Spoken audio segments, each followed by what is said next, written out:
Abra sua Bíblia, por favor, no livro de Gálatas. Carta de Paulo aos Gálatas, capítulo 4. Pastor Silas, é quase desnecessário, mas eu vou fazer. Fala da minha alegria e do quão honrado a gente sente em poder compartilhar a palavra de Deus num evento desse. É a 10ª edição, né? Eu amo a proclamação da palavra de Deus, mas como foi dito aqui antes, Pastor Silas falou sobre a importância de que você se mantenha em expectativa, e eu quero te encorajar um pouquinho mais em relação a isso.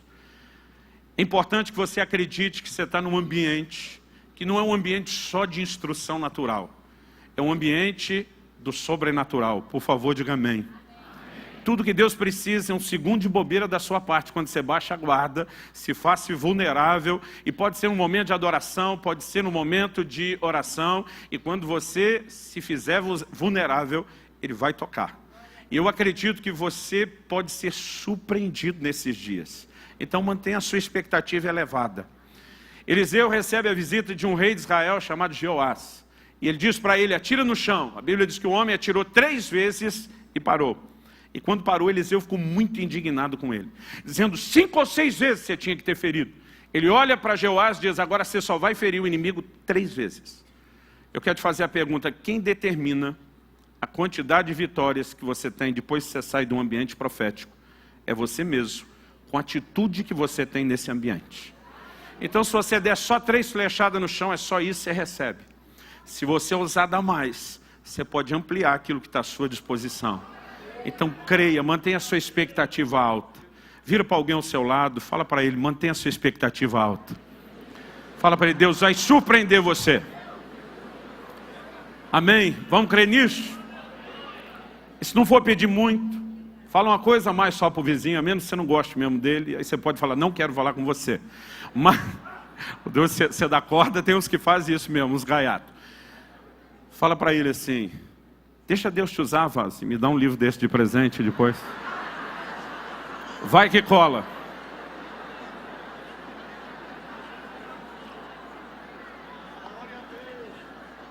Gálatas capítulo 4. Nós vamos ler do versículo 1 até o 7. Quem achou, diga amém. O texto sagrado diz assim: digo, pois, que durante o tempo em que o herdeiro é menor, em nada difere de escravo, posto que ele é senhor de tudo, mas está sob tutores e curadores até o tempo predeterminado pelo Pai.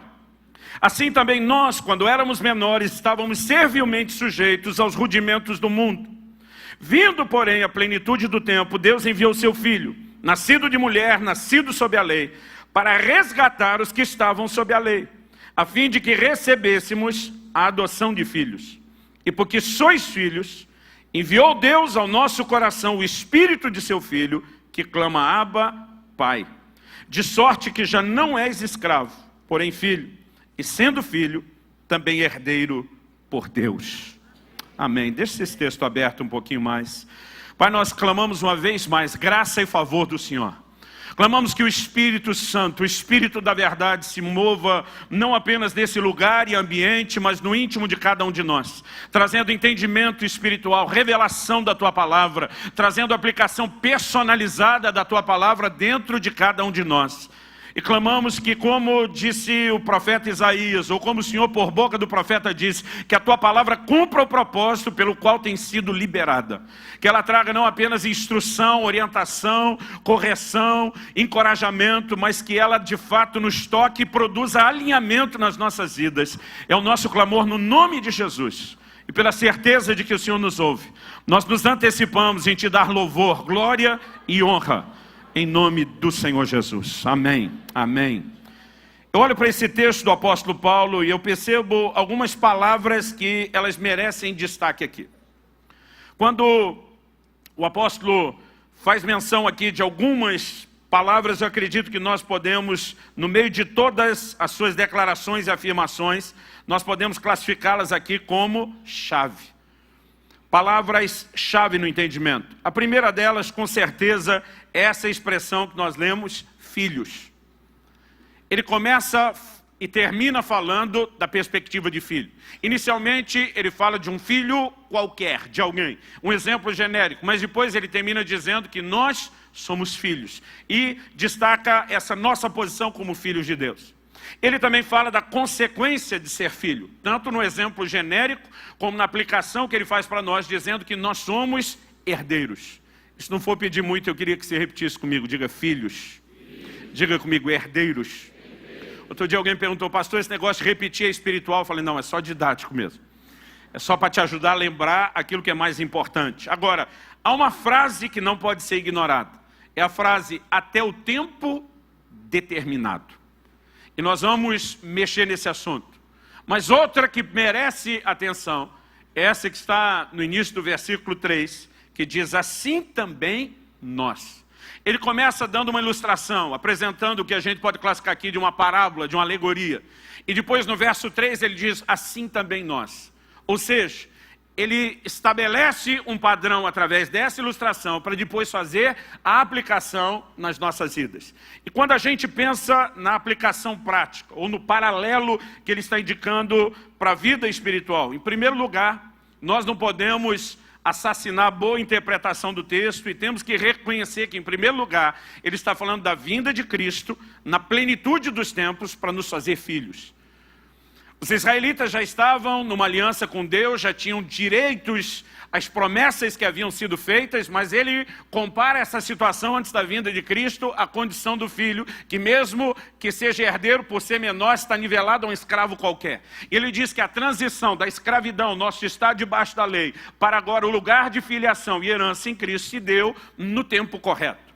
Mas ao mesmo tempo em que ele está falando disso, nós não podemos negar que ele também indica, ao lançar mão do exemplo que foi dado. Alguns estudiosos discutem se isso era só um costume comum no Império Romano ou se havia se tornado lei.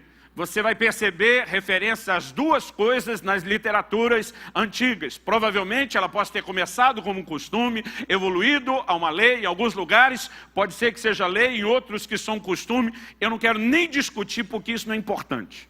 Porque para nós se era lei ou costume, já não tem a menor importância. O fato é que Paulo toma isso como um exemplo e diz que tem uma aplicação para as nossas vidas. Eu e você hoje estamos na posição de filhos de Deus. Essa é a hora que você dá um amém.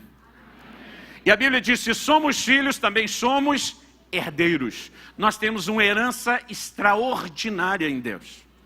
No entanto, algo que eu e você precisamos entender é que o acesso à herança plena não acontecerá de forma automática só porque você é filho. Não, pastor, mas eu também tenho muita fé. Deixa eu te dizer uma coisa. Você não vai viver a plenitude do que Deus tem para você só com fé. Ninguém vai negar que fé é essencial, é crucial e é vital. A Bíblia diz, pela graça sois salvos mediante a fé. A Bíblia diz, o justo viverá da sua fé. Sem fé é impossível agradar a Deus. Nós não vamos discutir a importância da fé. Agora eu quero te garantir, e vou citar poucos textos para te provar isso, que só com fé você não alcança tudo que Deus tem para a sua vida. Em Hebreus 6,12, a Bíblia diz que nós temos que nos tornar imitadores daqueles que pela fé e perseverança herdam as promessas. Você não herda a promessa só com fé, você precisa de fé e algo mais. E aqui nós vamos falar desse algo mais como sendo a perseverança. Mas em 2 de Pedro, no capítulo 1, a partir do versículo 5, ele diz, acrescentai a vossa fé. A fé que é a base, o fundamento já está lá. Mas ele diz, você tem que somar algo mais à fé que já está aí. Acrescentai a vossa fé, o conhecimento, a diligência. Ele vai falando de virtudes. E ele diz, porque se em vós houverem e abundarem essas coisas, vos será amplamente concedida a entrada no reino eterno de nosso Senhor e Salvador Jesus Cristo. Então Pedro está dizendo, não adianta você pensar que vai ter tudo que Deus tem só com fé. Você precisa entender algo mais. Digo isso porque nós somos uma geração privilegiada. Mesmo que a reforma protestante, que tem uma mensagem clara de que a salvação é pela fé, reconhecendo a expressão da graça e não por obras, mesmo que a mensagem protestante já tenha feito 500 anos, no ano passado, eu acredito que só algumas décadas a igreja começou a amadurecer um pouco no entendimento de fé, do como ela é importante. Mas nós saímos de um extremo, onde se havia pouco entendimento, ensino e aplicação prática da fé, para um outro, onde a gente acha que tudo que precisa, que um crente precisa para viver o que Deus tem, é fé. E de acordo com o que Paulo está falando aos Gálatas, você precisa de algo mais. Ele está dizendo, se você quer viver a herança plena, você vai precisar não só de fé, mas de maturidade. E diz o filho, enquanto menor, em nada difere de um escravo. É herdeiro legalmente, mas não é tratado de forma distinta, até o tempo determinado pelo pai. E até que chegue esse tempo, o filho está debaixo de tutores e curadores. A NVI diz guardiães e administradores. Por quê? Porque não tem maturidade para a gestão da sua herança. E você não coloca uma herança expressiva na mão de criança. Então Paulo está nos mostrando que se eu e você queremos crescer naquilo que Deus colocou à nossa disposição, é necessário maturidade. E esse é o ponto principal do que eu quero explorar nessa noite. Particularmente gostei muito da frase que o Drummond Lacerda usou no livro dele, Fora do Alcance das Crianças. Você deve ter visto isso em alguma caixinha de remédio, em algum produto químico, né? E outro dia eu fiz uma pergunta para um grupo de irmãos. Eu falei, o remédio é algo bom ou ruim? A maioria respondeu bom. Eu falei, depende. Depende de quem usa. Depende da capacidade de gerenciamento que alguém usa. Porque o mesmo remédio que pode salvar a vida de alguém pode ser letal na mão de crianças que não sabem administrar a sua dosagem ou que não têm noção do que ele pode proporcionar. Então, se você me perguntar, herança é algo bom ou ruim, principalmente herança em Deus, eu vou te responder da mesma forma, depende. Talvez você já pense no remédio como algo bom, pela perspectiva de alguém que, naturalmente falando, é maduro. Então você já enxergou o outro lado. Mas se você conhece alguma família que viveu a tragédia de uma criança que teve acesso a algo danoso e talvez até letal, então você tem um entendimento um pouquinho maior de que pode servir para uma coisa e pode servir para outra. A verdade é que muitos de nós, se entrarmos na herança que nos está disponível sem maturidade, nós vamos bagunçar as coisas para a gente e talvez para os outros. Então eu quero falar de maturidade. Mas eu vou pedir sua paciência para dar uma voltinha primeiro. E antes de falar de maturidade, eu quero primeiro falar da herança. Por quê? Porque culturalmente falando, nós somos um povo que não valoriza a herança. Pelo menos quando ouve a palavra. Por que não? Porque a maioria de nós não recebeu uma herança. E aqueles poucos de nós que receberam uma herança, provavelmente, não tiveram acesso a uma herança muito expressiva. Outro dia eu estava falando com um irmão, ele falou, puxa pastor, tá numa correria aí, tal, esses dias, e ele tocou no assunto como se fosse algo ruim, pesado. Eu falei, o que está rolando? Não, o inventário todo aí de uma herança. Eu falei, uma herança? Você está falando desse jeito? Tive aí, ganhei uma casa como herança. Eu falei, meu irmão, e tu está falando de um jeito desanimado? Ele falou, pastor, primeiro o senhor não sabe a casa. Ela não é lá essas coisas. Segundo, vai ser partilhada com 25 herdeiros. Ele falou, talvez o processo da partilha custe mais do que aquilo que nós vamos receber. Então, muitos de nós não tivemos acesso a uma herança, pelo menos nada expressivo. Meu pai, quando foi para a glória, deixou um legado de fé e um legado familiar extraordinário. Mas dinheiro para a mamãe e para o filho não ficou praticamente nada. E porque a maioria de nós não viveu a experiência, a gente acaba reproduzindo um estilo de vida que não constrói também para a próxima geração. Diferente de culturas como na América do Norte, na Europa, onde se trabalha demais aquilo que vai se construir e deixar para os filhos, nós não temos. Então, quando a gente ouve falar de herança, é uma coisa distante. Ou quando muito parece parte daquele momento de diversão, quando você assistiu algum filme, que alguém descobriu que era um herdeiro, seja por ser parte da linhagem de alguém, ou por ter sido incluído num testamento, e da noite para o dia o camarada ficou milionário ou bilionário. E por alguns momentos a gente sorri, tem um pouquinho de inveja, pensando o que nunca aconteceu conosco, e depois aquela utopia desaparece com o fim do entretenimento. Ou seja, quando eu e você vamos ler o que a palavra de Deus fala sobre herança, nós já temos um bloqueio, que não permite a gente sonhar com algo prático, com algo acessível. A palavra herança, pelo menos na perspectiva espiritual, não é algo que provoca muita reação nas pessoas. Então me permita gastar um pouquinho de tempo valorizando a herança. Porque se a gente não valorizar o lugar onde queremos chegar, o caminho de acesso a ele que eu quero apresentar também não vai ter valor. Mas se a gente conseguir valorizar a herança, provavelmente nós vamos valorizar um pouquinho mais o caminho de acesso a ela. Então a primeira verdade básica que eu e você sabemos é que nem todo mundo é filho de Deus, embora o ditado diga que sim, nós sabemos que não. A Bíblia diz que Jesus veio para o que era seu, seus não receberam, mas a todos quantos o receberam, deu-lhes o direito de serem feitos seus filhos. Ser filho de Deus é algo que acontece quando nós recebemos a Cristo. E a partir desse momento, nós entramos nesse lugar da declaração de Paulo aqui em Gálatas 4, 6 e 7. Aliás, vou dizer que eu gosto mais da declaração de Romanos 8. Ele está dizendo basicamente as mesmas coisas, mas lá ele usa uma frase a mais. Em Romanos 8, no versículo 17, Paulo ainda diz assim: e se somos filhos, também somos herdeiros. Ele diz, herdeiros de Deus e co-herdeiros com Cristo. A palavra co-herdeiro significa herdeiro juntamente com. Assim como cooperador é um operador juntamente com. O que esse texto me mostra? Que eu sou tão herdeiro de Deus quanto Jesus Cristo é. Que toda herança que Jesus tem à disposição dele, eu e você, estamos no mesmo patamar. Estamos no mesmo nível de direito à herança que o próprio Jesus tem. Eu acho que você ainda não entendeu do que nós estamos falando. Vamos chegar lá. Em 1 Coríntios, no capítulo 3, no versículo 22, o apóstolo Paulo diz assim: tudo é vosso. Um dia eu estava falando disso num grupo, o irmão falou, não, pastor, isso tudo é vosso é meio retórico, né? Não é bem tudo. Eu falei, vamos ver o versículo todo? Se você olhar 1 Coríntios 3, 22, ele diz assim: tudo é vosso, vós de Cristo e Cristo de Deus. Então vamos pegar o caminho agora inverso. Cristo é um pouco ou totalmente Deus? É uma pergunta, vamos lá. Cristo é um pouco ou totalmente Deus? Totalmente. Nós somos um pouco ou totalmente de Cristo? Se você avaliar seu nível de entrega, talvez não seja totalmente. Se você olhar o direito de compra pela redenção realizada, você é totalmente dele. Então Cristo é totalmente de Deus. Nós somos totalmente de Cristo. Mas quando ele diz tudo é vosso, é só retórica. É só uma forma de falar. Irmão, eu e você não conseguimos ainda entender o que é que está à nossa disposição. A herança que nós temos é algo extraordinário. Outro dia alguém falou, não pastor, mas isso é para quando chegar no céu. Eu falei, eu não nego que é um aspecto futuro da herança. Mas daí a você descartar o aspecto presente, também é ignorância.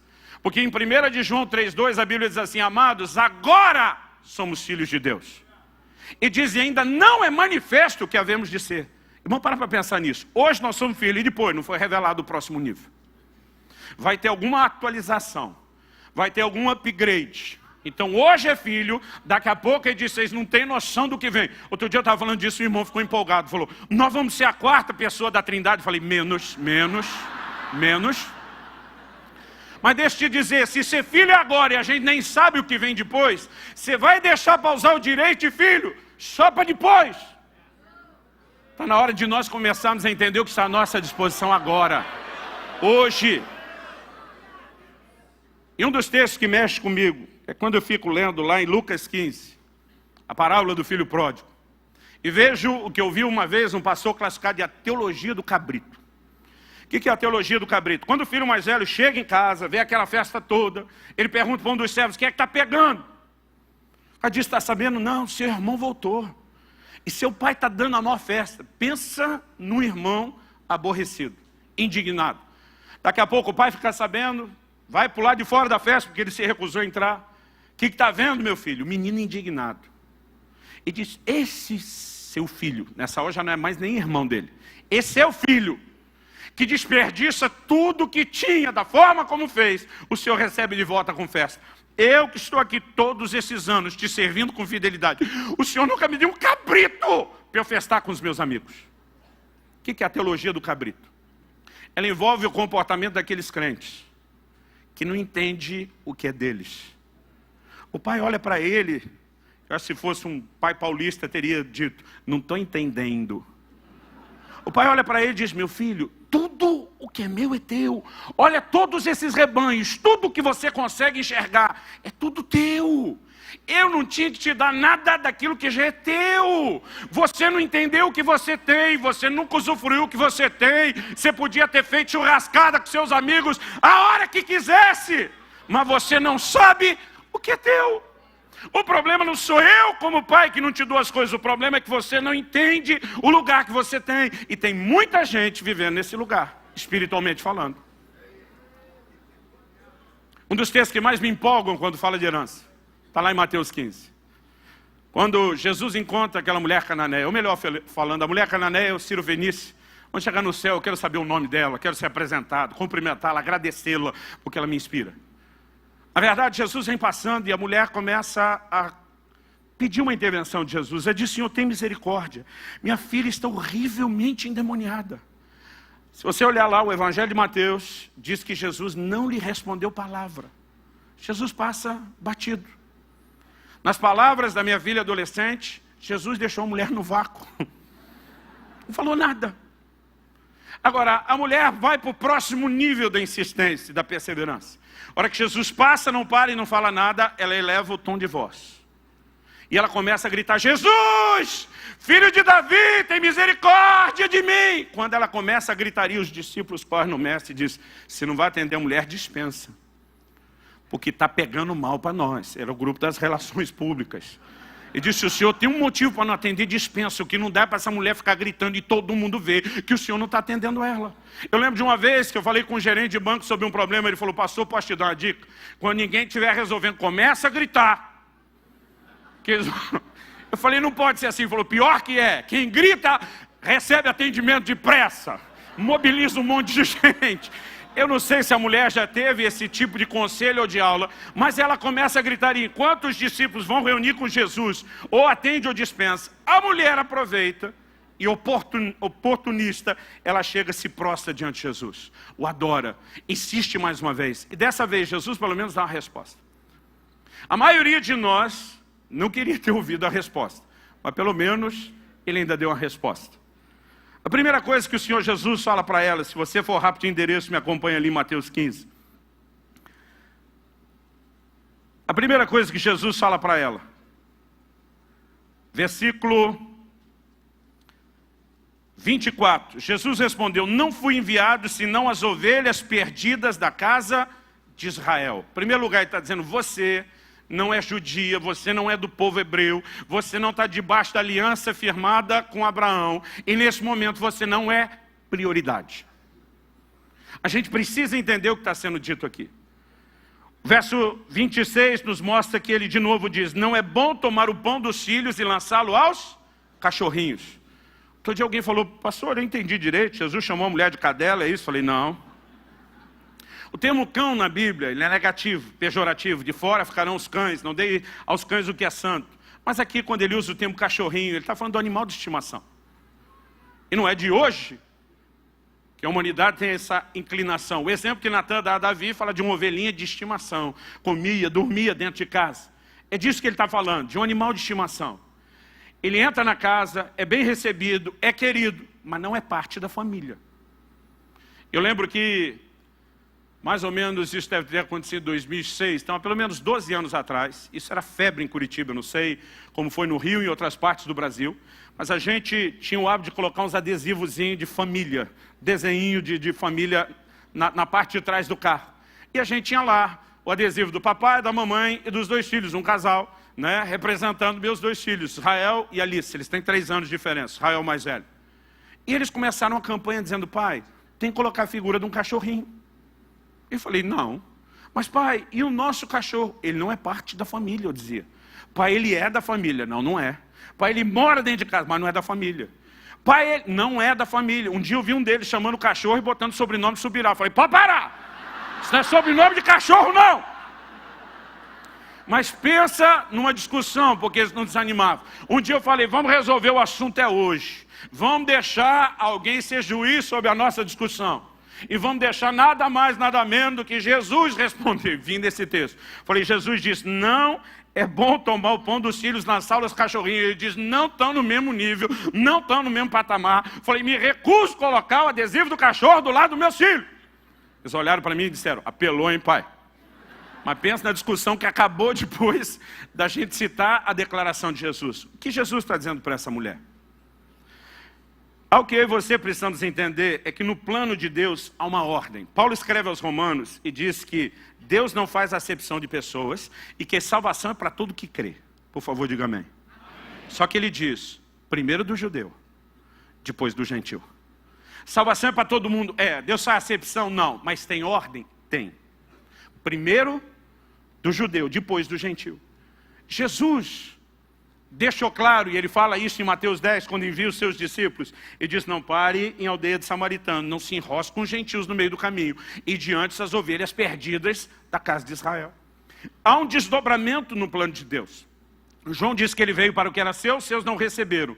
Então há um desdobramento para os gentios, o resto do mundo, que inclui eu e você. Nesse momento, Jesus está no ministério focado aos judeus. O tempo dos gentios ainda não entrou. E Jesus está dizendo para essa mulher, eu não posso te colocar no mesmo nível que os outros.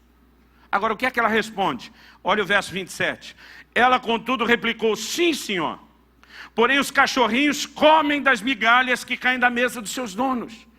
Então lhe diz Jesus, ó mulher, grande é a tua fé. Faça-se contigo como queres. A Bíblia diz, e desde aquele momento sua filha ficou sã. Vamos tentar entender o que Jesus falou, que a mulher respondeu.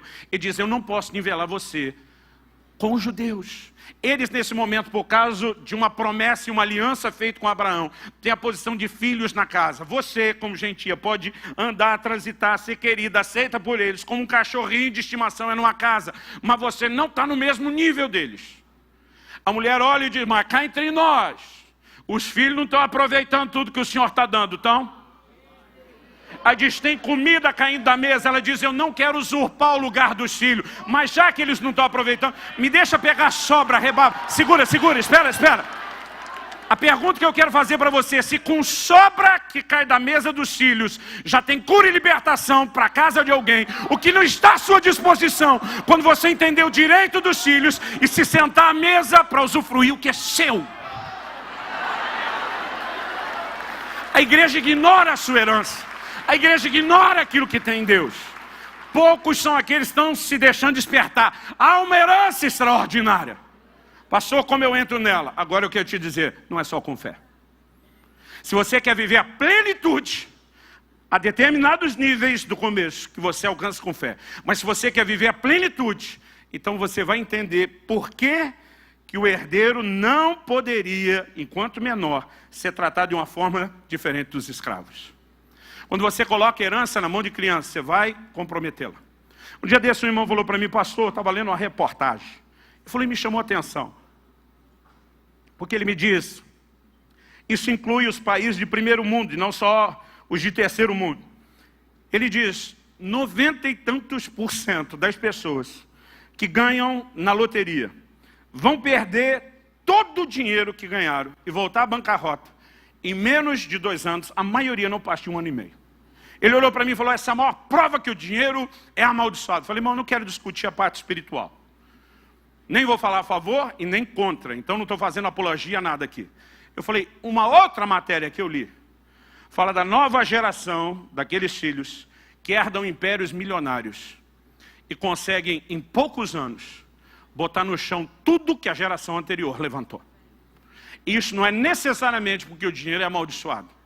Eu falei, o que o senhor acha que acontece? Eu falei, nos 2 casos, ainda que possa haver também elementos espirituais, nós temos que levar em conta. A maior parte das pessoas que teve acesso a muito recurso, não estava pronta para a gestão disso tudo. Não tinha estrutura emocional, não tinha maturidade para lidar com isso. Agora, se Paulo está fazendo uma aplicação disso para o aspecto espiritual, significa que isso tem a ver com o jeito de ser e com a estrutura do homem. O filho pródigo que ganhou herança, o que é que fez com ela? Dissipou. Isso, infelizmente, a gente não vê toda hora, porque não é todo mundo que tem acesso à herança. Se a gente tivesse herança em larga escala, a gente veria desperdício de herança em larga escala. Porque as pessoas não entendem a necessidade de estarem prontas e preparadas para entrar num nível de gestão maior do que aquilo que viveram até então. E eu quero te dizer que no reino espiritual não é diferente. Por que você acha que em 1 Timóteo 3, 6 e 7, Paulo diz, não ordene um neófito, um novo convertido. Irmão, Paulo, recém-convertido, estava fazendo estrago no reino das trevas e abençoando muita gente. E eu não estou dizendo que um novo convertido não pode ser bênção para os outros. Mas há uma diferença enorme entre ser um soldado na linha de frente e já querer ser capitão de tropa. Paulo diz, se você colocar um neófito novo na fé, ele vai se ensoberbecer, ele vai cair na condenação do diabo, ele vai se perder, porque não tem estrutura para ocupar esse lugar e nem aquilo que lhe será confiado. Então, a mesma verdade se aplica ao reino espiritual. Aliás, eu quero te dizer, querido, eu acredito que a igreja hoje sofre mais com líderes imaturos do que com a falta de liderança. Quando você olha Paulo e Barnabé saindo na primeira viagem missionária, eles vão plantando igreja em vários lugares. A Bíblia nos mostra que quando eles chegavam e plantavam uma igreja, depois de dar um gás ali alguns meses, eles diziam, segura a onda, nós vamos para outra cidade, e deixavam eles sem líder. Atos 14 nos mostra que depois eles vêm fazendo o caminho de volta nas cidades, levantando os primeiros presbíteros, porque até então não tinha líder. Desde o início eles já estavam passando a mensagem, é melhor ficar sem liderança do que botar um líder imaturo, porque líderes maturos fazem mais estrago do que falta de liderança. E acredito que uma das coisas que nós mais precisamos entender hoje em dia, para não só viver a plenitude do que Deus tem, mas para administrar de forma correta o ministério, é entender a importância de maturidade. Porque nós temos um monte de gente que não está trilhando o caminho do crescimento. Irmão, Paulo já era um gigante na fé. E segundo aos Coríntios 12:7, ele fala de uma forma muito clara, por causa da grandeza das minhas revelações, me foi dado um espinho na carne, para que eu não me exaltasse. Irmão, se Paulo, depois de tudo que andou, ainda podia se perder no orgulho, a pergunta não retórica, mas prática é, e nós? Você acha mesmo que tu já está tão melhor do que o Paulo? Você está num nível que o orgulho nunca te toca? Não, pastor, eu me orgulho da minha humildade. Eu comecei meu ministério muito cedo. Eu nasci e cresci num lar cristão. Entreguei minha vida a Cristo com perto de 3 anos de idade. Fui batizado nas águas com 7 anos, numa denominação que não batizava ninguém com menos de 12.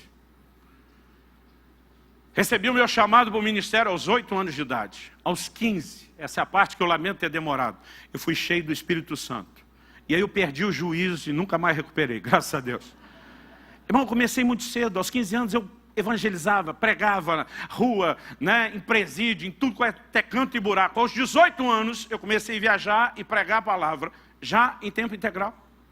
Eu gastava horas trancado no meu quarto em oração todos os dias. O resultado é que mesmo que aquilo que a gente pregava no início não fosse lá aquele tipo de coisa que eu gostaria que ninguém ouvisse hoje, graças a Deus naquela época não se gravava tudo como hoje.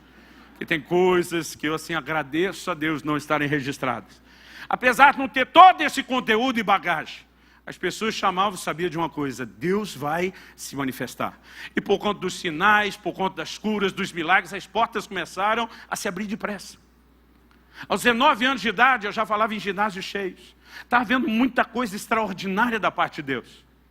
Mas eu me lembro que aos 20 anos de idade, eu tive um acidente de carro, que me gerou uma crise enorme, eu não vou falar disso aqui, mas se você tiver interesse em entender, eu acredito que uma das melhores coisas que eu tenho para compartilhar, principalmente com líderes, está no meu livro, O Agir Invisível de Deus. No dia em que eu estava sendo ordenado ao ministério pastoral, 1 ano e 3 meses depois desse acidente, porque ele acabou me tirando do ministério itinerante, me empurrando para esse lugar que eu não queria, o acidente do ministério pastoral. Depois de praticamente 1 ano à frente de uma igreja, chegou o momento do nosso reconhecimento. No dia em que os pastores estão orando, impondo as mãos, profetizando, um dos pastores que me mentoreava na época, hoje ele é parte da nossa equipe lá em Curitiba, o Francisco. Na hora que ele impôs as mãos para orar comigo, ele teve uma visão aberta de um anjo de Deus. Ele viu o anjo como você está me vendo, ouviu o anjo como você está me ouvindo. E o anjo, entre outras coisas, falou para ele, primeiro de nós 3, falou, você tem uma preocupação muito grande com esses ministérios. E hoje eu entendo a preocupação dele. Eu tinha 20 anos de idade na época, solteiro. Eu brinco, Silas, que hoje nem eu teria ordenado eu mesmo, o eu daquela época, ao ministério. Éramos muito imaturos. E o anjo falou, você tem uma preocupação muito grande com eles, mas o Altíssimo te faz saber que eles estão nas mãos do Senhor. Ele está cuidando deles, não há motivo para que você se preocupe. E quando aquilo tranquilizou ele, o anjo apontou para mim. Primeiro para os 3. Estávamos em 3 ajoelhados recebendo oração. Ele disse assim, eles estão no lugar certo, na hora certa, fazendo a coisa certa. E daí ele apontou para mim e disse assim, quanto porém a este? E o caldo entornou para o meu lado. Ele disse assim, ele é rebelde.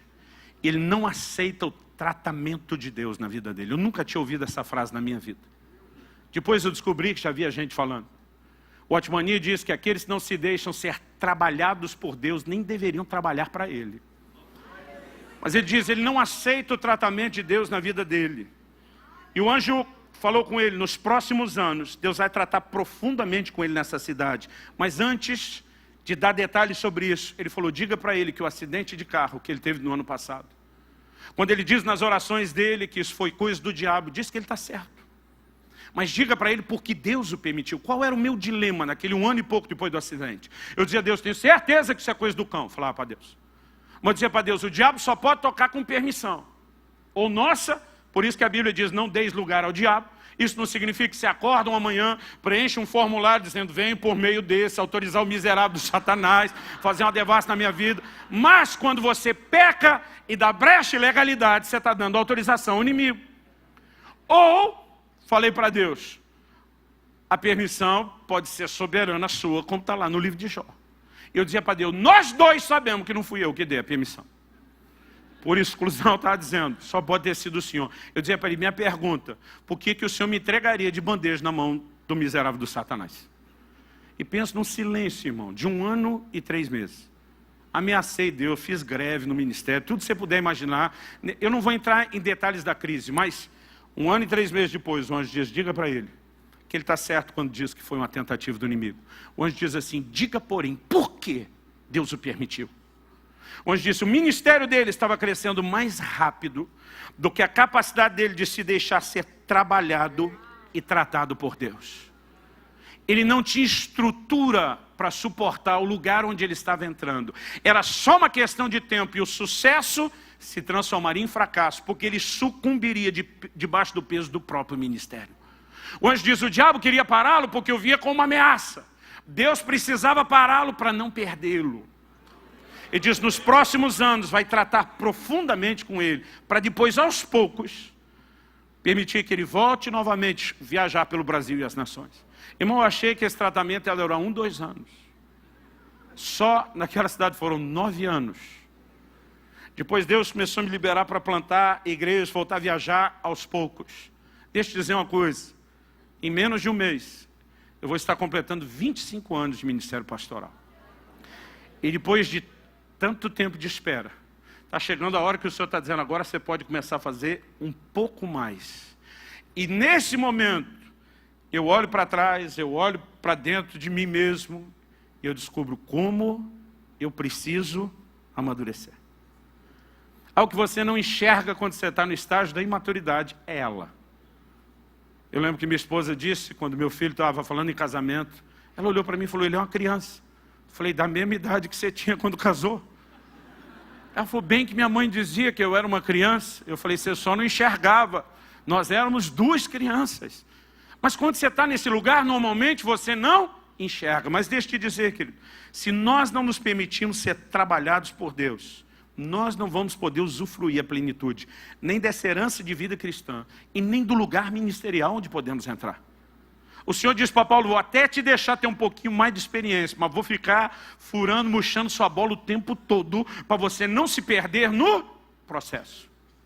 Então, maturidade é aquilo que mais se requer de quem quer viver a plenitude da herança. Agora, a pergunta é, como a gente alcança a maturidade? E esse é o ponto prático. Em primeiro lugar, a gente tem que reconhecer que maturidade não vem sem tempo. Quem está entendendo, diga amém. Jesus disse em Marcos, no capítulo 4, versículos 26 a 29. O reino de Deus é semelhante a um homem que plantou uma semente. A semente brota e germina. Ele diz, primeiro vem a erva, depois a espiga, depois o grão cheio na espiga, mas só quando estiver maduro aqui, vai se colher. O que é que Jesus está dizendo? Você não planta a semente num dia para colher no outro. Porque para ela se desenvolver e depois amadurecer, é necessário tempo, há etapas específicas de um processo. Então, em primeiro lugar, não há maturidade sem tempo. É por isso que enquanto o filho é menor, ele não pode ser introduzido na herança, não teve tempo para amadurecer. E maturidade não vem de forma instantânea. Por que que o novo convertido, irmão, pensa num novo convertido que já arrebentava a boca do balão, como dizia a gíria de 1900 antigamente, foi Paulo. O próprio Jesus aparece para ele, fica trancado 3 dias e 3 noites sem comer nem beber, cheio do Espírito Santo no final, já recebe palavra profética, um cara que está testemunhando Jesus. Ele era alguém que podia dizer, há exceções, mas deixa eu te dizer, ele não fez isso. Jesus, aos 12 anos de idade, dava um banho de Bíblia e muito mestre da lei, mas não começou a ensinar antes dos 30. São duas coisas completamente distintas. Você poder ser útil e você poder liderar. E nós precisamos entender que algumas delas não vão ser alcançadas sem tempo. Mas pastor, só o tempo resolve tudo? Também não. Quem dera só o tempo resolvesse tudo. Mas só o tempo não resolve tudo. Porque Hebreus 5,12 diz, quando vocês já deveriam ser mestres, em razão do tempo decorrido, então ele está dizendo, tem tempo de fé aí. E era para vocês estar vivendo em um outro lugar, já ensinando os outros. Mas quando deveriam ser mestres, vocês têm necessidade de que se vos ensine de novo os princípios elementares do reino de Deus. Em outras palavras, vocês continuam criança, vocês não amadureceram. Então, se não há maturidade sem tempo, por outro lado, só o tempo também não garante. Precisa haver uma combinação de tempo com processos. E tem gente que perde tempo sem se submeter a processos. E aqui eu quero fazer, junto com o meu ensino, uma espécie de desabafo. Porque a estrutura familiar vem mudando na nossa atualidade muito rápido. E a gente não consegue perceber nem algumas mudanças, nem as suas consequências. Então me deixa falar um pouco dessa questão familiar. Quando você olha para a Bíblia, você percebe uma mentalidade diferente da que vemos hoje em dia. Por exemplo, encontrei um dia desses alguém muito querido, meu e da minha família. Olhei para aquele irmão, que tem um filho só, e perguntei, está pensando em ter outro? O menino já está um pouco crescido. Ele olhou para mim, mas pensa num cara que respondeu no bate-pronto, Silas. Assim, não precisava pensar e disse, de jeito nenhum. E eu até me assustei com de jeito nenhum a empolgação dele, né? a determinação dele em responder. E eu falei, por que não? E de novo ele não precisou nem pensar e disse, porque é muito caro. O que aquele pai está dizendo? Que o filho não merece investimento? Pelo contrário. Ele está dizendo, eu quero dar tanto do melhor para os filhos, que eu já fiz a conta com o primeiro, eu não consigo dar o que eu gostaria de dar para 2. Então vou parar no primeiro. Nós não estamos falando de um pai desnaturado que não quer fazer algo pelo filho, mas quer dar um nível tão diferenciado que diz, não consigo bancar mais de um. Do que eu estou tentando falar aqui? De uma mentalidade. Agora vamos para a mentalidade bíblica. O Salmo 127, falando dos filhos, diz, bem-aventurado o homem que enche deles a sua aljava, que tem um monte de filhos. Qual era a perspectiva naquela época que levava alguém a dizer, bênção ter um monte de filho? O que é que eles levavam em conta? O que é que eles pensavam? O texto diz assim, não será envergonhado quando tratar com seus inimigos a porta. Na hora de resolver a treta, para falar num português mais claro, quanto mais cabra-macho estivesse em pé atrás daquele pai de família, mais garantida a situação estava. Qual era a perspectiva da bênção de ter mais filhos? Sempre era pensando o que os filhos fariam pela família e não o que a família faria pelos filhos. Um pai não pensava, eu não posso ter mais filho porque é caro, e dizia, quanto mais filho dentro de casa, mais mão de obra para trabalhar, a terra tem, mais pão a gente coloca na mesa. Então a bênção de se ter mais filhos era sempre em função de uma maneira de pensar que nós perdemos. Nós já não pensamos o que é que os filhos podem fazer pela família. A gente virou escravo de uma nova geração e a gente é que faz tudo por eles, tudo por eles, tudo por eles, e eles nada pela família. Não, pastor, o senhor foi numa cultura muito longe. Ok, vamos voltar uma geração. Meus 2 irmãos, eu sou do meio de 3 filhos. Meus 2 irmãos, o mais velho e o mais novo, começaram a trabalhar aos 12 anos de idade, como pacoteiros e supermercados. Pacotava compra, carregava caixa.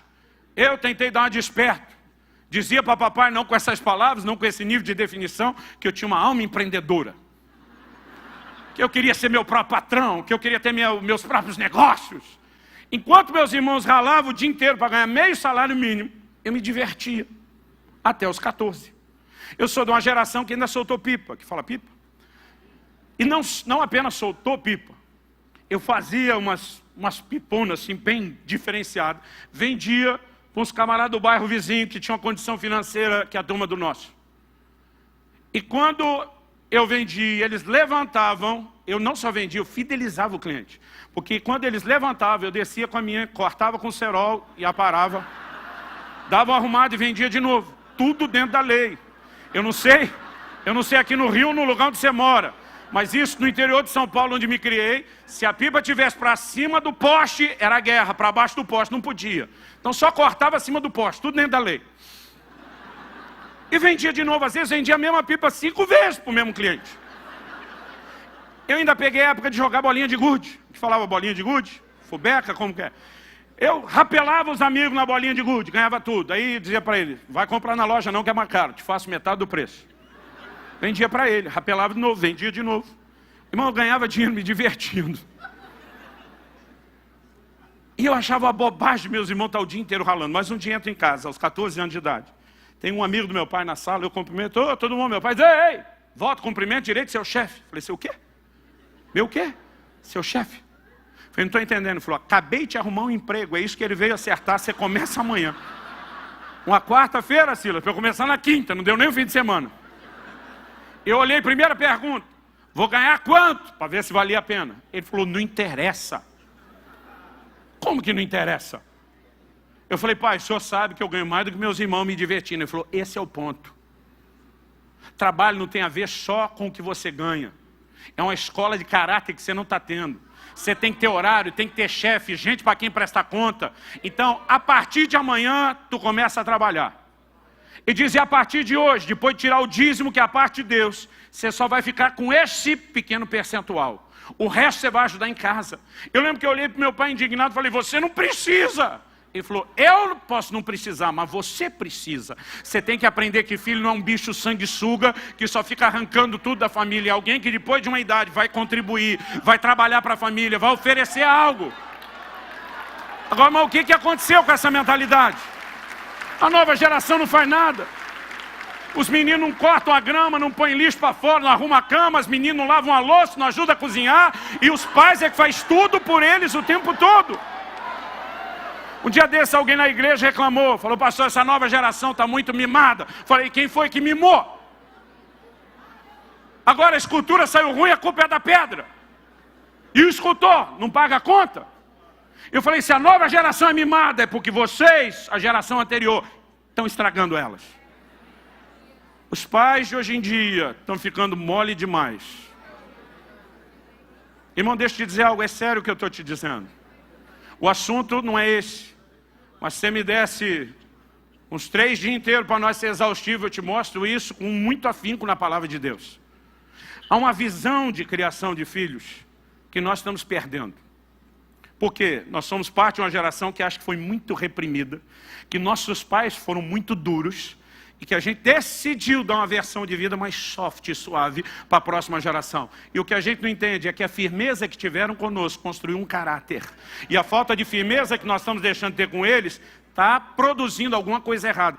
Gente, se você é um desses do que eu vou falar agora, faz cara de paisagem, finge que não é com você, para não parecer que está passando vergonha. Não dá para entender garotos de 30, 40 anos morando na casa dos pais, jogando videogame.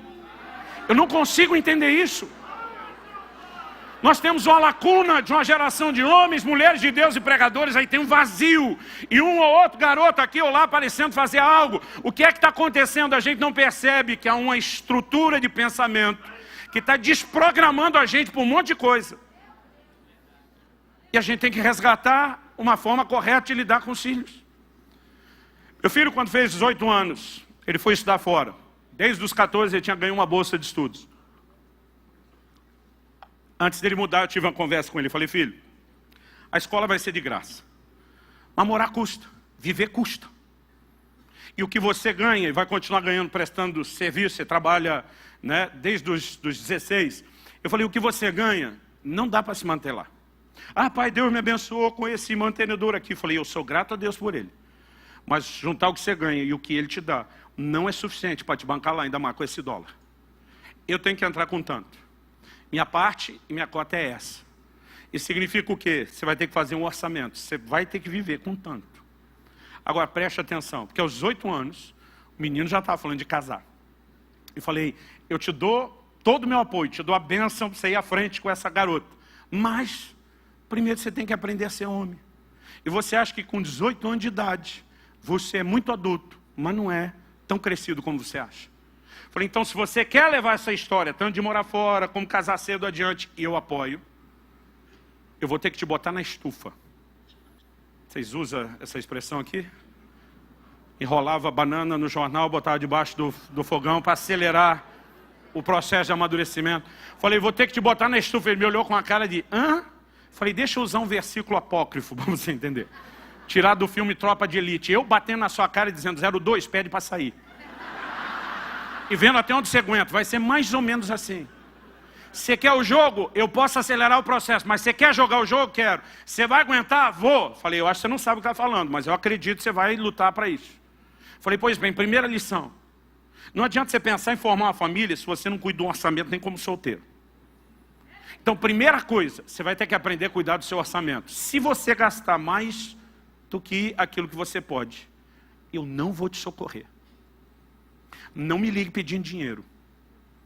Eu falei, você sabe, quando eu te prometo algo aqui em casa, é que nem o decreto dos reis da Média e da Pérsia, irrevogável.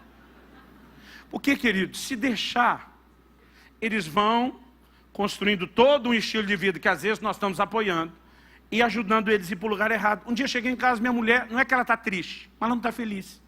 Minha mulher sempre é sorridente, empolgada. Cheguei, ela não estava feliz. Não estava triste, mas não estava feliz. Sabe esse mistério? Olhei e falei, tem algo diferente aí. Tudo bem, amor? Tudo. Falei, não está tudo bem. Não, está tudo bem, não está, amor? Tem alguma coisa te incomodando. Pode não ser grave, porque você não está triste. Mas tem algo te incomodando, você não está feliz. Apertei um pouquinho, ela soltou, não, estou com a dó do Israel. Nosso filho estando fora. Falei, dó do quê? Ele lá longe, sozinho, com privações. Falei, amor, tinha que ter dó de nós, que estudamos nas escolas estaduais. O menino está na América, no primeiro mundo. Não, é por causa que ele fez um comentário hoje. Qual foi o comentário? Não, a gente estava falando e pelo vídeo ele viu a fruteira. E quando ele viu as frutas, falou, nossa mãe, que saudade dessas frutas do Brasil. Aqui a fruta é cara, não dá para comer toda hora. Ai, que dó do bichinho. Irmão, nem discutir com a mulher. Passei a mão no telefone, saí de fininho. Subi bondade de cima, eu moro num sobrado, chamei ele pelo WhatsApp. Ele atendeu, e aí pai, tudo bem? Falei, tudo bem, coisa nenhuma. Falei, a próxima vez você chorar com a sua mãe, que não tem fruta para comer, não vai te faltar só fruta para comer não, moleque. Eu falei, tu quer casar? Quero. Aprenda a ser homem. Homem não chora com mulher, você chora comigo, chora com os amigos. Mas para elas nós damos o ombro, nós seguramos o tranco. Se você chorar com a sua mãe, se você chorar com a sua irmã, se você chorar com a sua noiva, você vai ver o que é bom para você. Aprenda a ser homem, rapaz. Eu não estou dizendo que homem não chora, irmão. Eu estou dizendo com quem você chora. Deus deu ao homem uma condição e uma estrutura para suportar peso e problema. E tem muito marido tentando partilhar todos os níveis de pressão em cima das suas esposas sem poupá-las. Depois de um tempo, minha esposa diz, eu acho que Israel se acostumou lá, nunca mais reclamou. Primeiro mês, tudo bem com o orçamento. Segundo mês, tudo bem. No terceiro mês, faltava 3 dias para terminar o mês. E aí a gente falava praticamente todo dia no telefone. E ele falou, começou a conversa. Os pais já sabem que tem algo diferente. Quando o filho começa assim, então pai. Então o que, meu filho? Ele falou, eu sei que ainda falta 3 dias para terminar o mês. Mas será que o senhor não pode me mandar o dinheiro antes? Eu falei, não. Ele falou, o senhor não tem dinheiro? Eu falei, tenho, está parado na conta, mas não posso mandar. Por que não? Porque nós temos um trato. Eu não mando dinheiro antes de acabar o mês. Ele falou, pai, o senhor não está entendendo. É que meu dinheiro acabou. Eu falei, o problema é seu. Nós combinamos que eu não mandaria antes. Pai, só são 3 dias. Falei, te devolvo a mesma fração. Só 3 dias, espera os 3 dias. Não, pai, o senhor não está entendendo a gravidade. Eu não tenho o que comer. Eu não tomei café da manhã hoje. Eu não almocei hoje. Eu não tenho o que comer. Irmão, olha para mim diante de Deus. Sabe o que eu falei para ele? Jejua. Eu falei, você não foi para buscar Deus? Falei, você já fez pelo menos uns 2 jejuns de 3 dias na água e não morreu. Não é agora que tu vai morrer. Ele estava lá na casa de oração no Câncer, irmão. Tinha que pagar 4 horas de oração todo dia. Falei, vai lá, é fim de semana mesmo, deita no chão, fica 3 dias deitado sem levantar orando. Eu não vou te mandar dinheiro. É lógico, não falei nada para a mãe do menino, que a gente tem que ser sábio. Esperei passar os 3 dias. Depois que mandei o dinheiro, o menino comeu, sobreviveu. Aí fui conversar com a minha esposa. Falei, meu amor, esse seu filho é uma bênção. Ela, e não é? Falei, não, é sério. O menino mandou outro jejum de 3 dias na água. Que bênção. Quando ela falou que bênção, eu falei, pronto, agora está mais fácil. Aí falei para ela, tá certo que eu dei uma mão. Ela falou, você é um pai incentivador. Eu falei, dessa vez foi meio compulsório.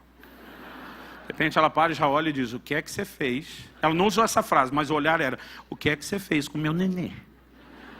Eu falei, antes você continue pensando isso. Ele não é mais nenê. Ele cresceu, está na hora de virar homem. Eu falei, eu me recusei a mandar dinheiro, deixei ele 3 dias sem comer. Ela me olhou com um olhar muito diferente. Eu falei, amor, você sabe o pai que eu fui até hoje. E o homem de Deus que eu sou. Confia em mim. Eu sei o que eu estou fazendo. Eu sei a crise que eu fiquei enquanto falava para ele. Mas algo dentro de mim, eu sei que era o Espírito Santo, dizia, não se deixe dobrar. Seja firme com ele. E eu falei para ele aquilo que meu pai falava para mim, que eu odiava quando meu pai falava. Um dia você vai entender. E um dia você vai me agradecer. Pensa no sabor de vingança de falar isso para a próxima geração. Por que eu estou te dizendo isso, querido? Porque praticamente 2 anos depois, ele me liga, no primeiro semestre desse ano, e diz, pai, eu achei que talvez demoraria muito tempo para fazer isso, mas eu quero te agradecer. Ele falou, foi difícil engolir aquilo. Eu ficava pensando que pai se recusa a dar comida para um filho. Meu primeiro pensamento não era que filho não ouve o pai e não cuida do orçamento. Ele diz, meu primeiro sentimento era que pai se recusa a dar comida para um filho. Eu falei, você ficou com raiva? Ele falou, não pai, eu parei no nível da indignação. Não transicionei para raiva. Eu falei, como é que você lidou com isso? Porque nós nunca mais conversamos sobre o assunto. Ele falou, eu levei em conta o pai que você sempre foi. E quando eu olhava o pai que você sempre foi, o que eu estava tentando sentir a seu respeito não combinava com o resto. O pai presente, o suporte, o apoio, seu investimento, sua disposição de lutar por mim. Então eu tive que dar o voto de confiança. Ele sabe algo que eu não sei. Ele entende algo que eu não entendo. É melhor eu esperar e confiar nele. Minha segunda lição para ele, eu falei, filho, agora tu aprendeu do orçamento. Eu falei, se eu te socorro no primeiro mês, você ia correr pedindo recurso todo mês. Esse negócio não para. Eu falei, agora que você entendeu que é sério. Eu falei, deixa eu te explicar algo. Se acontecer de novo, não me ligue. Se for para essa eu já sabia, ok, mas a segunda é, se posicione para buscar em Deus provisão. Porque eu não posso te ensinar só a ser um homem responsável. Eu tenho que te ensinar a ser um homem de fé. Quantos milagres de provisão você viu dentro de casa enquanto crescia? Ele falou, muitos, pai. Eu falei, pois é, está na hora de você conhecer o seu Deus e não só o Deus do seu pai. Está na hora de você entender o que Ele pode fazer por você. Programe seu orçamento, mas pode ser que algo vá fugir ao controle. E quando fugir, eu também não vou te socorrer. Porque agora eu quero forçar a barra, que nem a águia faz com o filhote, forçando ele a voar. Dependa de Deus, meu filho. Entre num lugar diferenciado. Falei, deixa eu te dizer, muito tempo antes de casar, meu pai não tinha condição, não é que não tinha vontade de fazer nada por mim. Falei, seu pai viveu toda a vida sem precisar nada dele, mas ele, consciente ou não, me empurrou para um lugar para depender do Pai Celeste. E filho, tem sido emocionante viver nesse lugar. Eu quero que você viva nesse lugar. Eu falei, então na próxima vez, em vez de pensar em me ligar, também não aceite só a ideia de jejuar toda vez no compulsório. Vá a Deus. 2 meses se passaram depois do jejum compulsório. E faltava 2 dias para terminar o mês, acabou o dinheiro. Primeira coisa que ele pensou, bom, quem jejua 3, aguenta 2. Mas enquanto ele estava lá na casa de oração orando, de repente ele ficava lembrando, eu falando, peça a Deus, peça a Deus. Ele falou, Deus, eu acho que isso não é só lembrança. Eu acho que o seu Espírito está me lembrando. E quer saber, eu não quero jejuar na marra dessa vez. Eu tenho feito vários jejuns por amor, por desejo da sua presença, para te buscar, mas dessa vez não quero jejuar não. Eu quero é teu milagre, é tua provisão. E ele entrou num lugar de começar a orar e clamar a Deus. Enquanto ele estava orando e clamando, irmão, de repente a fé parece que começou a brotar e romper dentro dele. E de repente o Espírito Santo falou, sai agora e vá para a cafeteria. Ele saiu, foi para a cafeteria, para encurtar a história e a gente terminar. Ele pegou a fila, enquanto ele estava na fila. Quando chegou, o rapaz estava à frente dele, ele era o próximo da vez. Pediu tudo que tinha que pedir, de repente parou, ele nunca viu ou conheceu o rapaz. Ele falou para o caixa apontando para ele, o que esse menino aqui atrás pegar é por minha conta. Diz que meu filho disse, não, que é isso? Falei, meu filho, tu na fila, sem dinheiro, esperando algo acontecer e diz, não, que é isso? Foi pai, é algo que nem a gente imagina que vai reagir. Aí o cara falou, não, eu vou pagar o seu café. Insistiu tanto, saiu constrangido, falou, então tá, pediu só um café, só um copo de café. Falou, não, você não veio aqui só beber o café. Você com certeza quer comer? Não, só o café tá bom. Esse cara falou, ó, eu não vou insistir com você. Perguntou para o funcionário. Ele deve vir aqui todo dia, vem. O que ele gosta de comer junto? Não esse tipo de muffin aqui, então dê um desse aí. pagou os dois, pegou o troco, enfiou no bolso dele e falou: isso é o que Deus falou com você agora há pouco na casa de oração. Irmão, esse menino surtou, a fé dele surtou. Em um ano que ele ficou lá, ele teve 3 experiências dessa, de pegar fila sem saber como pagaria. E é lógico que a fé dele começou a crescer. Irmão, eu olho para trás, vejo coisas que Deus me permitiu passar, que esticaram a minha fé, que fortaleceram o meu caráter, me colocaram num lugar de dependência de Deus. E deixa eu te dizer, se você me perguntar se queria voltar lá atrás e ter uma vida soft, tranquila, não. Sabe por que a maioria dos crentes não entende Tiago 1:2? Meus irmãos, tem por motivo de alegria o passardes por várias provações, porque a nova geração está sendo tão mimada dentro de casa. E não é mais submetida a determinados processos que os pais submetiam os filhos antigamente. E eles acham que Deus vai tratá-los com o mesmo mimo que os pais. E quando Deus lhe permite passar por processos que ele não está acostumado, ele entra em crise, ele muitas vezes questiona Deus, a fidelidade de Deus, ele decepciona, porque na verdade o que ele não entende é o padrão de Deus, nem para a criação dos filhos, nem a forma como Deus quer que os seus filhos amadureçam. Então nós precisamos entender e resgatar essa questão dos processos. Por favor, diga amém. Amém. Porque se não conseguirmos resgatar isso nem dentro de casa, da família, nós não vamos entender o paralelo. E por que eu contei a história do meu filho? Enquanto ele falava com ele no telefone. Porque ele voltou da lua de mel. Quando ia casar, faltava $500 no orçamento dele. Ele estava morando na América. Eu falei: filho, como é que você vai fazer com os $500? Eu não vou bancar você. A Bíblia diz: deixará o seu filho, deixará o homem, seu pai e sua mãe, se unirá à sua mulher. Eu falei: você quer se unir, tem minha aprovação, mas nós vamos cortar o cordão umbilical. Eu não vou te bancar. Você vai ter que ser homem para manter a sua casa. Ele falou: pai, enquanto eu estou com visto de estudante, eu não posso trabalhar. Mas quando sair o green card, minha nora tem cidadania americana, ele falou: eu vou fazer isso. E o tempo que leva, eu tenho uma reserva. Não se preocupe comigo. Falei: ok. Ele volta da lua de mel, me liga e diz: pai, o pastor da Priscila, minha nora, me fez uma proposta. Quer que eu pastoreie os jovens e adolescentes da igreja? E me ofereceu um salário de $2.500 por mês. Eu falei: que bênção, filho, ainda vai sobrar 2 contos. Ele falou: pai, a bênção é maior. Quando ele falou: a bênção é maior, eu estou imaginando mais dinheiro. Ele falou: eu falei para ele que só aceite se for como voluntário. Eu falei: o quê? Ele falou: eu falei para ele: só aceite se for para trabalhar de graça. Falei: meu filho, você tem família para sustentar agora. Ele falou: pois o pastor me disse a mesma coisa, eu vou te dizer o que eu falei para ele. O Senhor me ensinou primeiro a ser homem e ter orçamento, e eu faço as contas. Mas o Senhor também me ensinou a ser homem de Deus. E o Espírito Santo me dirigiu a tomar essa decisão. E o Senhor mesmo, quando me mandou para cá, falou: vá com a mentalidade de dar, não de receber. Eu falei: pai, quando eu estava aí no Brasil, dei meu primeiro salário, o Senhor viu a bênção que eu recebi? Imagina o que é eu, como homem de família agora, dar meu primeiro ano de sustento todo. Eu falei: sua mulher está de acordo? Ele disse: tá, deixa eu falar com ela. Ela: ai pai, nós estamos tão felizes, parece que a gente ganhou na loteria. Eu pensei: bando de doido, vocês se merecem. Eu que provocava o menino, agora estou pensando, criou um monstro. Naquele mês ele postou uma música no canal dele no YouTube, que em um ano bateu 50 milhões de views. A música puxou o resto do canal. Para resumir a história, só do YouTube ele ganhou mais dinheiro do que ganharia da igreja, de monetização. Fora os outros milagres. No início desse ano ele me liga e diz: pai, tudo começou naquele jejum. Se você tivesse amolecido e não me ensinado a ser homem, e depois não me empurrar a depender de Deus, eu não estaria vivendo nada do que eu estou vivendo hoje. Eu achei que demoraria, mas eu quero te dizer muito obrigado. E naquela hora o Espírito Santo falou: comece a ensinar sobre os processos.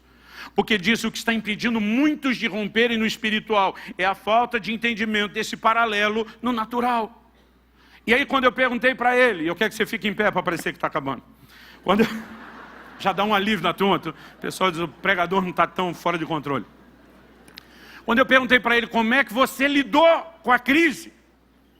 E ele me disse: foi pensando no pai que você sempre foi. O Espírito Santo também falou comigo. E diz: eu quero que você chame as pessoas que estão vivendo os meus processos a olharem para mim da mesma forma que seu filho falou. O apóstolo Paulo disse: eu sei em quem eu tenho crido. Preste atenção, ele não falou no que eu estou crendo, porque você não crê numa coisa, você crê numa pessoa. Alguém que está acima de qualquer suspeita. A fé se apoia no caráter de Deus. Quando Paulo diz, eu sei em quem eu estou crendo. Porque deixa eu te dizer, irmão, não é o que você passa. É se você tem ou não tem estrutura. Jó e a sua esposa passaram pelas mesmas coisas. E nós não vamos fingir que foi pouca coisa.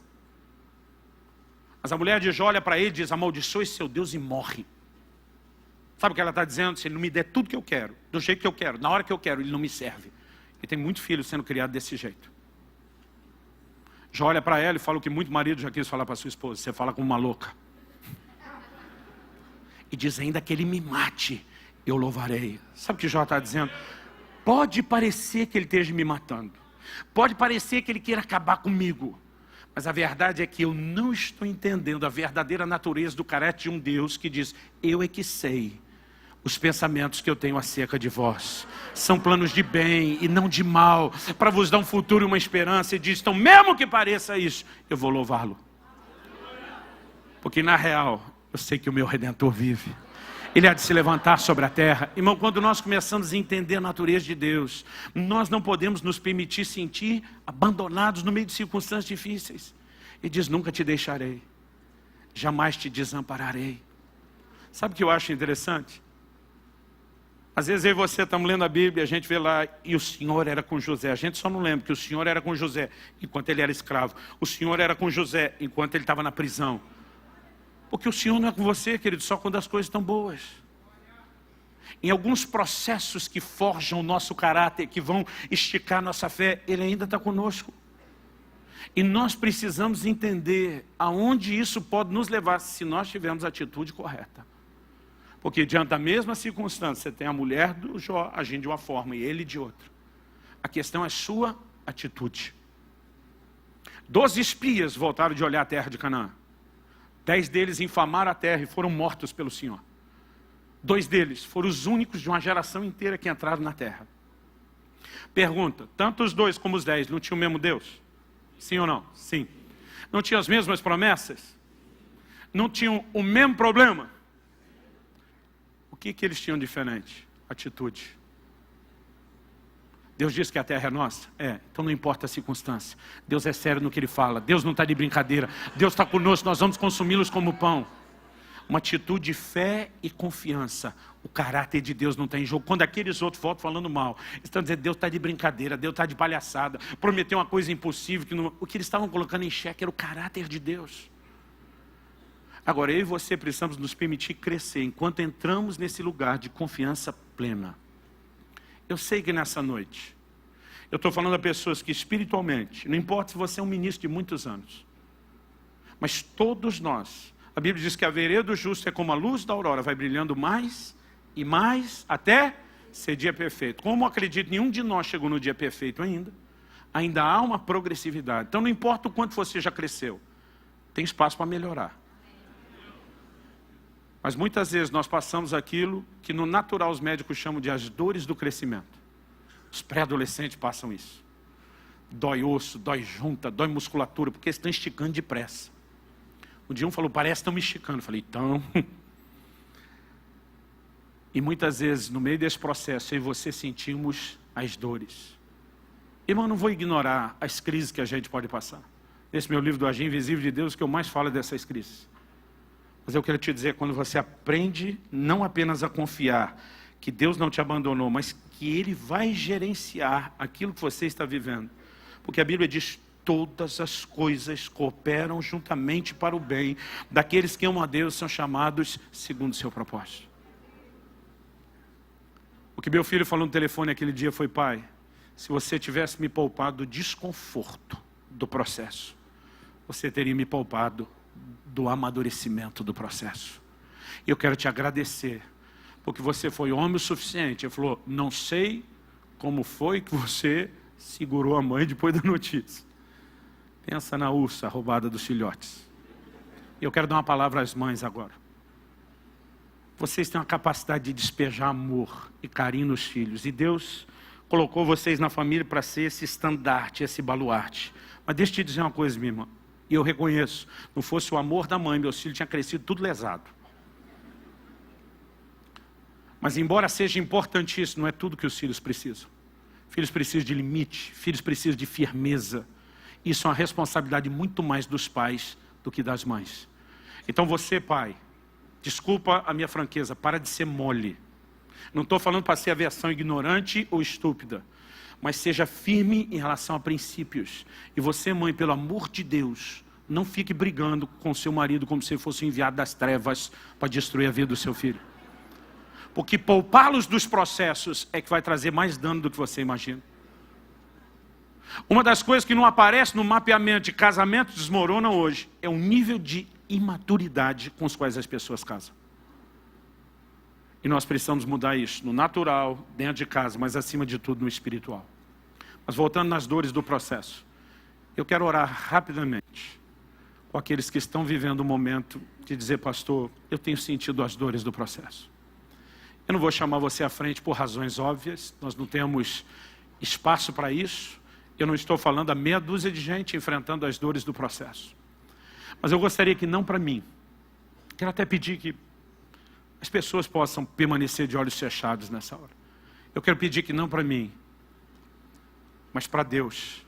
Se você está vivendo um momento desse onde você diz, pastor, eu tenho sentido as dores do crescimento, as dores do processo. Eu gostaria que você levantasse sua mão bem alto onde você está. Não para mim, para Deus. E nós vamos orar para que o Deus de toda consolação possa não apenas te fortalecer nesse momento, mas fortalecer a convicção de que Ele ama você, de que Ele se importa e de que Ele não te abandonou e nunca vai te abandonar. Espírito Santo, vem sobre nós. Espírito Santo Consolador, vem sobre nós. Permite-nos nessa noite ter mais do que um discurso ou uma palestra. Toca as nossas vidas, Senhor. Vivifica a Tua palavra. Traz aquela aplicação personalizada que só o Senhor pode produzir dentro de nós. Nós oramos pela manifestação da Tua graça, do Teu favor. Nós oramos que não apenas nossos irmãos sejam fortalecidos pelo entendimento do Teu amor, da Tua soberania, do Teu controle, mas que eles sejam confortados pela doçura do Teu amor, pela manifestação da Tua graça. Que toda mentira que o inimigo tem usado através de uma leitura equivocada das circunstâncias de abandono caia por terra. Que aquela fé que só a Tua palavra pode produzir e gerar seja acendida novamente dentro de cada um de nós, a ponto de cada um poder afirmar como Paulo, eu sei em quem eu tenho crido. E ao mesmo tempo em que oramos por fortalecimento, nós oramos, ó Deus, por uma geração que redescubra os processos de maturidade. Porque sem maturidade jamais teremos acesso à herança plena. E Senhor, nós nos recusamos ficar num lugar de mediocridade. Nós nos recusamos estacionar num lugar tão aquém de tudo aquilo que o Senhor sonhou, planejou e preparou para nós. Então nós suplicamos, intensifique os Teus processos. Intensifique os Teus processos. Enquanto o Teu Espírito trabalha em nós, que a Tua graça nos sustente, assim como Paulo, para quem o Senhor diz, minha graça te basta, que ela se manifeste na nossa vida, mas que a maturidade venha, e que juntamente com ela, possamos usufruir da plenitude da herança. Nós clamamos no nome do Senhor Jesus. Se você crê e concorda, diga amém. Amém. Você pode dar ao Senhor um forte aplauso.